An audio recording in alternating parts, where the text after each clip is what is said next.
into the breach we go. Practice of real estate and disclosures. This includes specialty areas on the California exam. Again, 25% of the licensing exam will be related to these topics. So you're not licensed.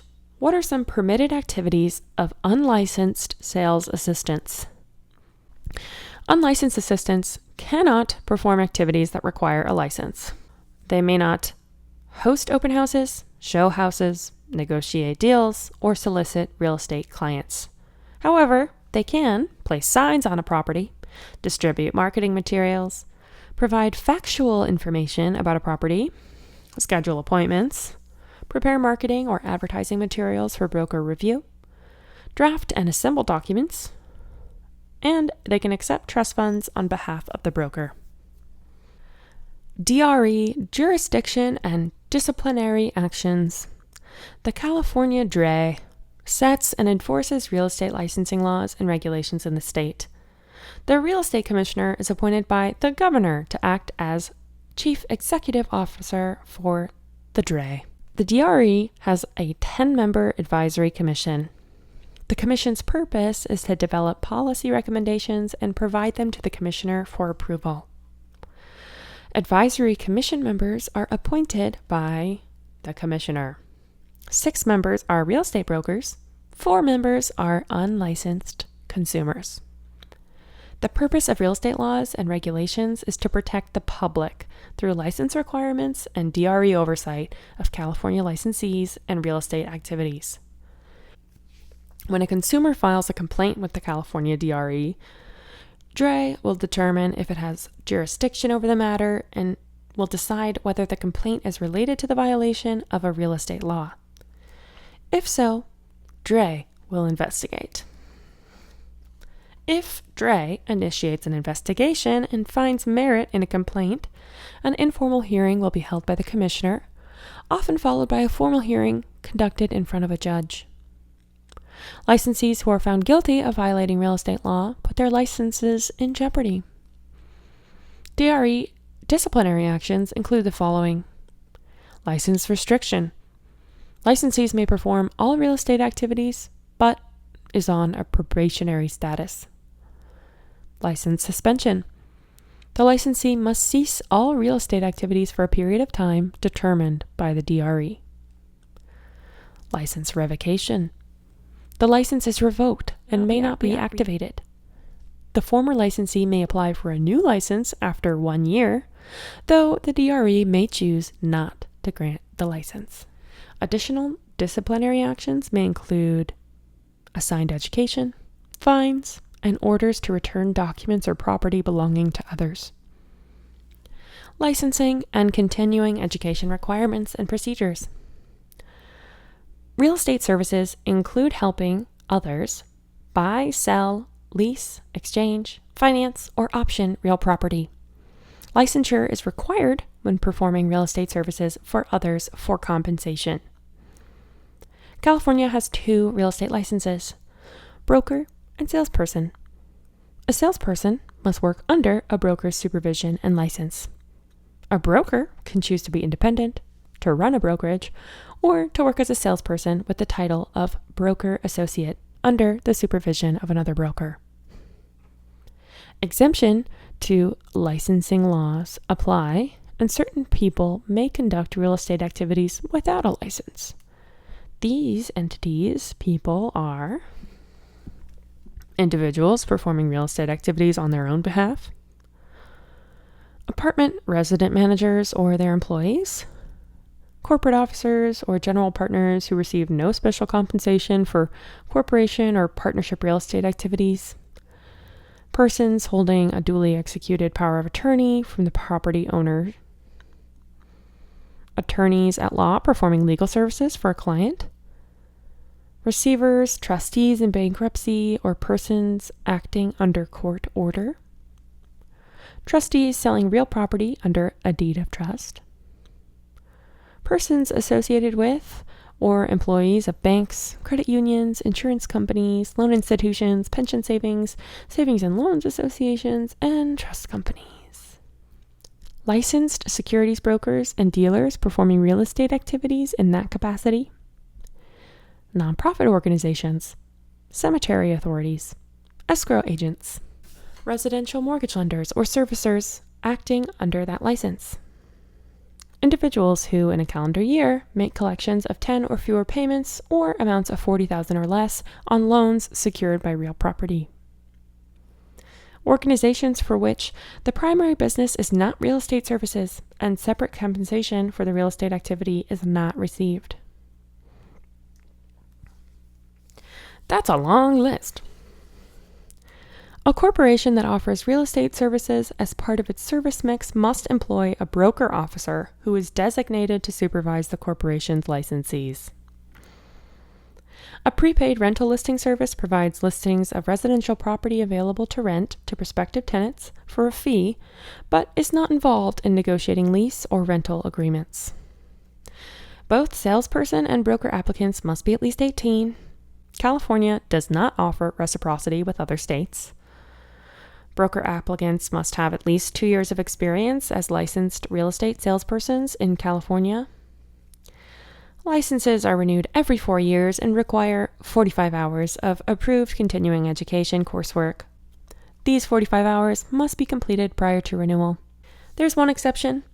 Licensees who are at least 70 and whose licenses have been in good standing for at least 30 consecutive years are exempt from the CE requirements.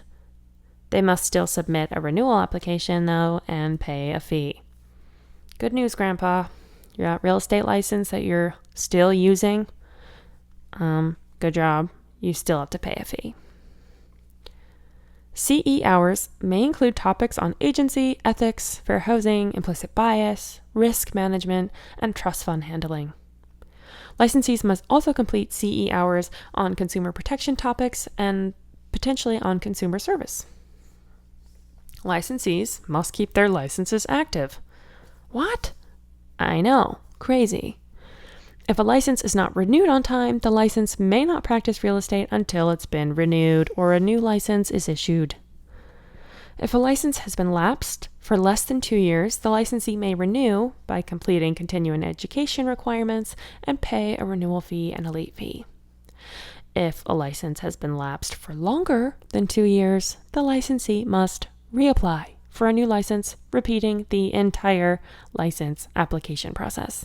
If a broker's license lapses, all associated licensees' licenses are placed on inactive status until the broker renews or the licensees transfer to another broker. To transfer a license to a new broker, the current broker must notify California DRE and return the license to the associate. The licensee must then complete a transfer request through the DRE system. The new employment broker certifies the transfer and assigns the licensee to the new brokerage. Licensees may obtain a mortgage loan originator, MLO, endorsement by completing the required coursework and paying a fee. The endorsement is valid for 1 year. An MLO endorsement allows a licensee to negotiate, make, and service loans for residential real property of 1 to 4 units. Licensees must complete 8 hours of CE each year to renew the MLO endorsement. Licensees go through the Nationwide Mortgage Licensing System and Registry, also known as the NMLS&R, to obtain the MLO endorsement. California Real Estate Recovery Fund. The recovery count is a fund that compensates consumers who have been awarded a judgment against a licensee but have been unable to collect. Show me that paper. The account is funded by license fees. Payments from the recovery account are limited to $50,000 per transaction and $250,000 per licensee, regardless of the number of victims from the transaction. Licensees must repay the recovery account for monies paid out on their behalf, plus interest. Until the account is repaid, the licensee's license is suspended. General ethics. The National Association of Realtors, NAR, Code of Ethics, CO, and standards of practice is widely accepted as a guideline for real estate professionals who serve the public. The CO has been referred to in court cases to help inform court decisions involving real estate professionals. The duty of acting in good faith means you put your client's interests first, even ahead of your own. When facing an ethical decision, your client's interests trump your own interests. Show respect for other licensees in your words and actions.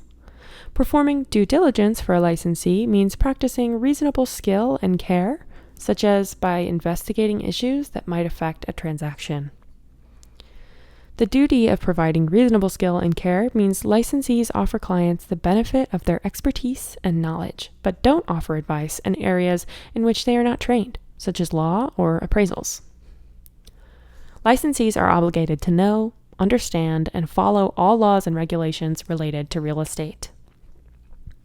Licensees have a duty to recognize issues with a property that clients may not understand, and to educate clients so they can make informed decisions. Licensees who act outside the scope of their license by offering legal advice are guilty of the unauthorized practice of law.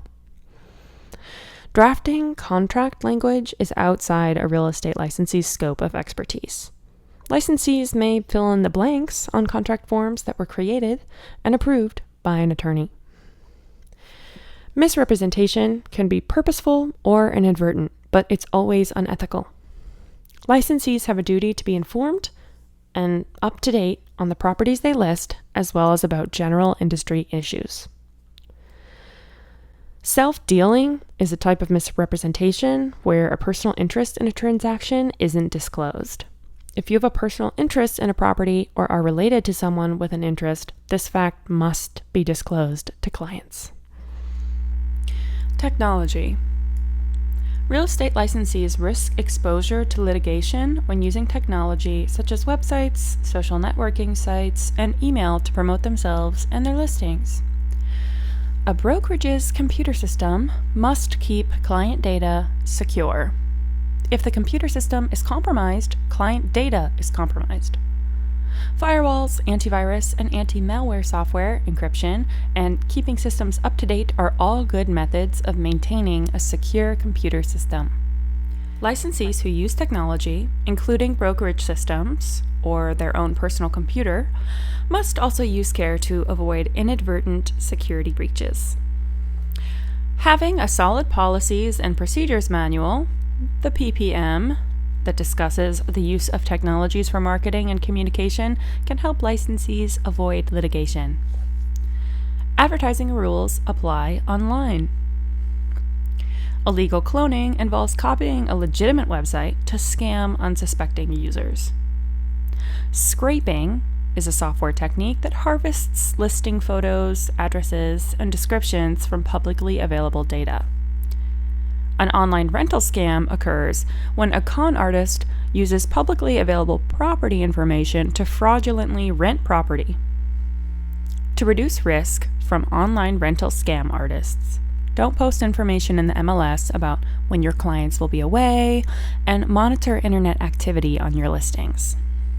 When posting information about your clients' properties on social media, avoid disparaging the property or allowing comments by others, or providing information that compromises your client's interests or safety. When posting on social media, keep your own safety and that of your clients in mind. Limit the amount of personal information you post. Never post pictures of a client's possessions that could encourage thieves. Never post a description that indicates a good opportunity for criminals, such as being alone at an open house. The MLS enables brokers to create and access a pool of listing information that can be shared by all MLS members. Brokers must pay a fee to be members. These fees cannot exceed the MLS's operating costs. Brokerages may choose one or more MLS systems in which they participate. Generally, the broker selects the MLS that carries the greatest number of listings in their market area.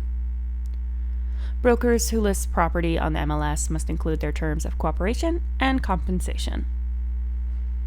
The MLS also contains expired, withdrawn, pending, and sold listing information that members may use. The MLS provides broad market exposure for listings. Sellers must give permission for a licensee to use the MLS to market a listing. Agents should use caution not to compromise a seller's safety or valuables in MLS postings. MLS members generally aren't allowed to self-promote in their listing data. Information posted must be accurate and up-to-date. Failure to update data in a timely fashion is an MLS violation and may constitute a violation of truth in advertising laws. Withholding a listing from the MLS without the client's express permission or against the client's wishes is a violation of the MLS rules. Waiving MLS participation requires a client's written approval. The waiver must be submitted to the MLS. Although participation in the MLS does carry some concerns for privacy and security for the seller, the benefits include increased marketability and potentially a higher sales price.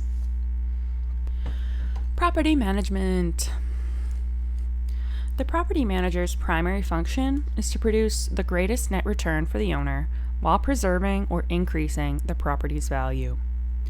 In general, property managers owe these duties to landlords: perform in accordance with the property management agreement, market the property seeking tenants to rent on terms acceptable to the landlord, account for all money and property in a timely manner, provide required budgets and reports, ensure that the property is kept in good repair.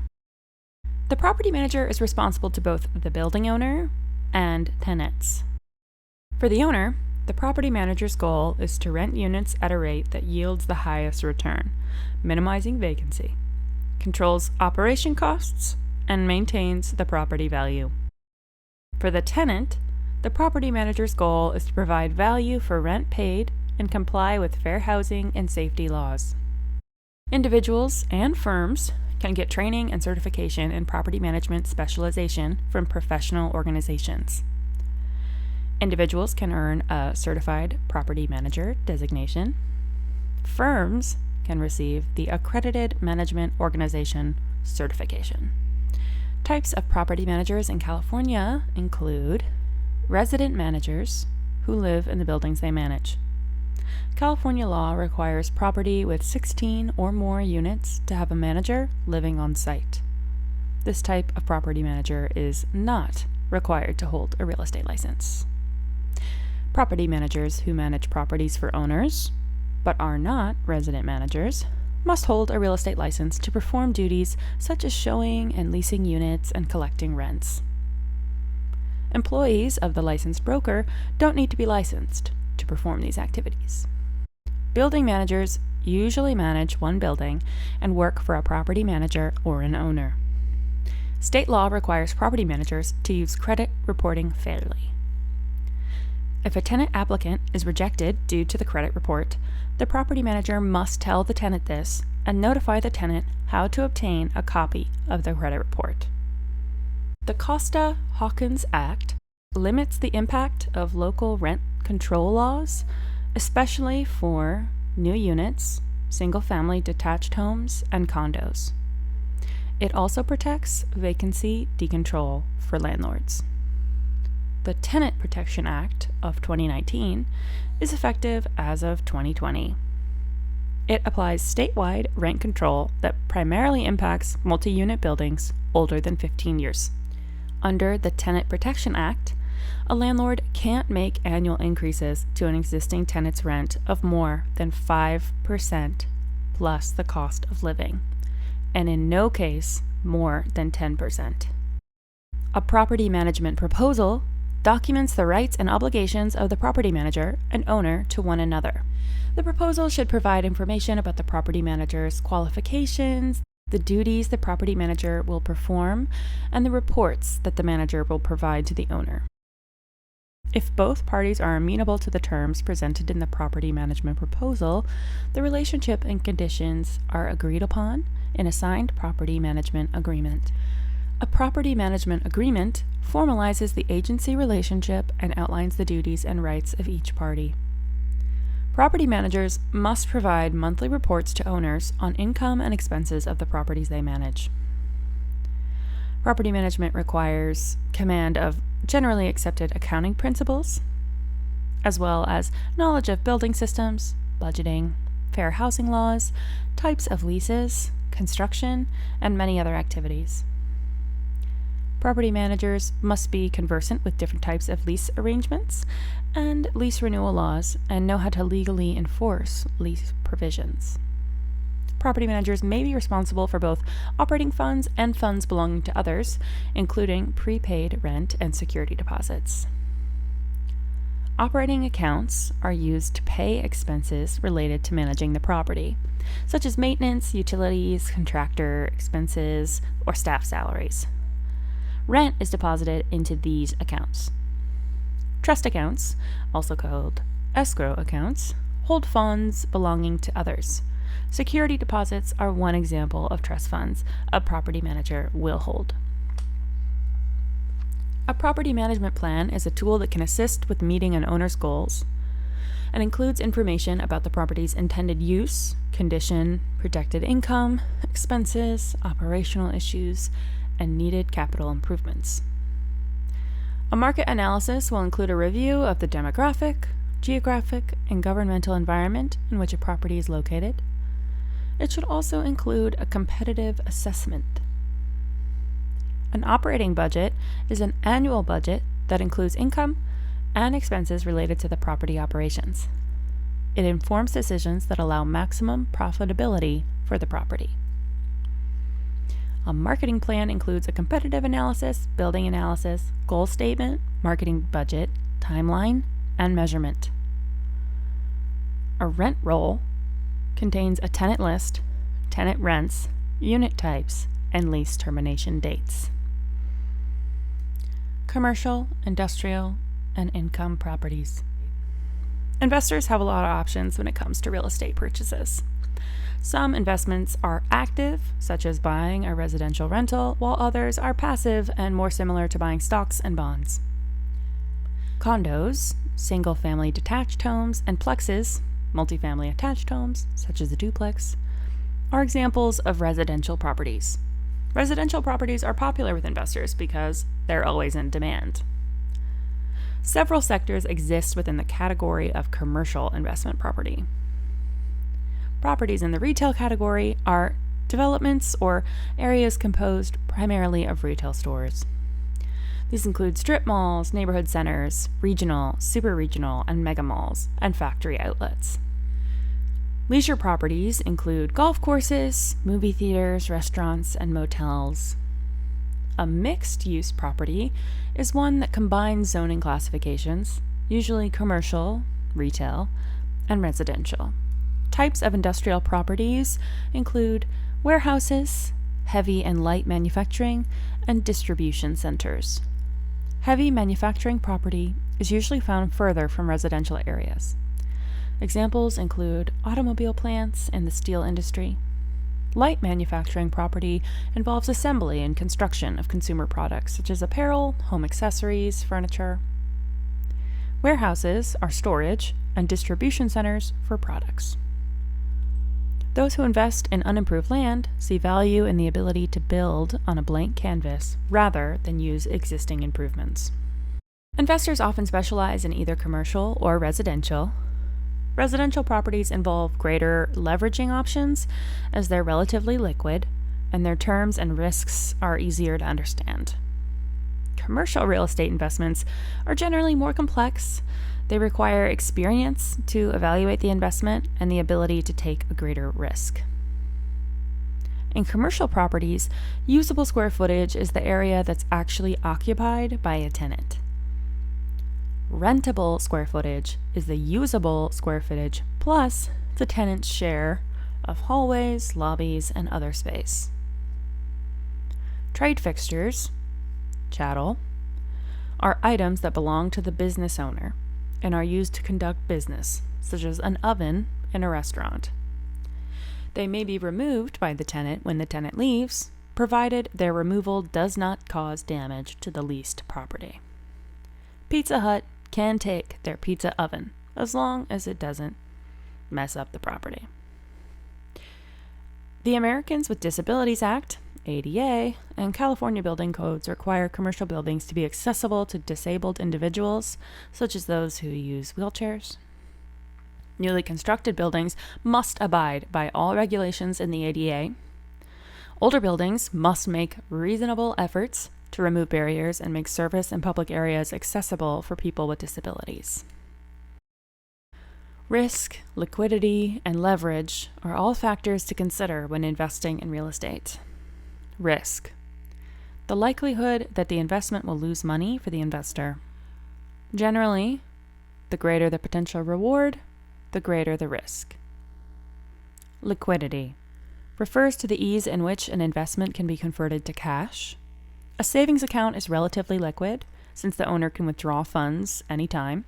When money is tied up in real estate, it's not available and is therefore illiquid. Leverage refers to an investor's ability to use a small amount of cash and a loan to own property that will then produce income. For example, if an investor puts 10% down on a property worth $350,000, the investor paid $35,000. Over the next 6 years, that property produces an annual income for the investor. It also appreciates 20%. The investor has leveraged the $35,000 cash to earn on the entire $350,000 initial value of the property, not just on the $35,000 invested.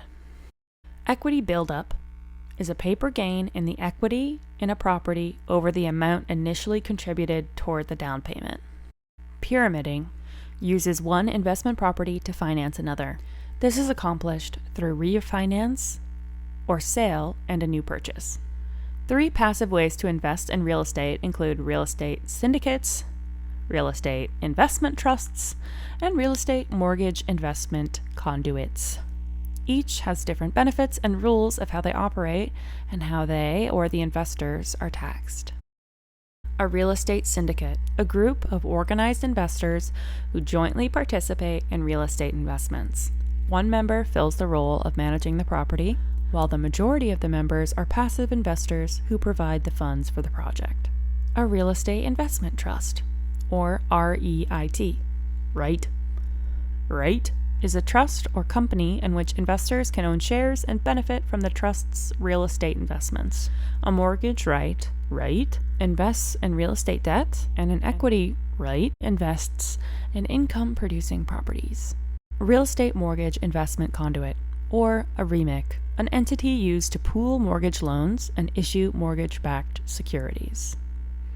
Hey, good job! You made it through part 2! Look out for part 3, and thanks again for watching, liking, subscribing, supporting, learning, growing. Bye!